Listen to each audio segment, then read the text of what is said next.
దేవుని బిడ్డలారా గమనించండి, మన ఆకలిని మనము ఎరిగి ఒకవేళ ఎలా తీరుతుందని ఆలోచిస్తామేమో కానీ, మనము ఆకలి గొనక మునిపే మనకు ఆకలి వేస్తుంది అని ఆ ఆకలితోనే పస్తుతోనే ఆయన మనల్ని పరుండి పెట్టాడు. కానీ మన ఆకలి ఇంకా స్టార్ట్ కాక మునిపే ఆయన ఆహారాన్ని సిద్ధపరిచి ఆయన పంపిస్తూ ఉంటాడు. దేవునికి స్తోత్రం. నా ఆహారం దేవుని చేతిలో ఉంది, అది నేను తీసుకుని దినదినము భుజిస్తున్నాను అని చెప్పి వాక్యములో రాయబడి ఉంది. దేవునికి స్తోత్రం.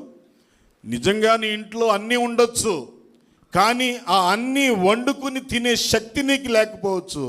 ఆ శక్తి లేనప్పుడు దేవుడు నీ దగ్గరికి ఏం కావాలో అవి పంపిస్తాడు. దేవునికి స్తోత్రం. ఆ విధంగా బైబిల్లో మనం చాలా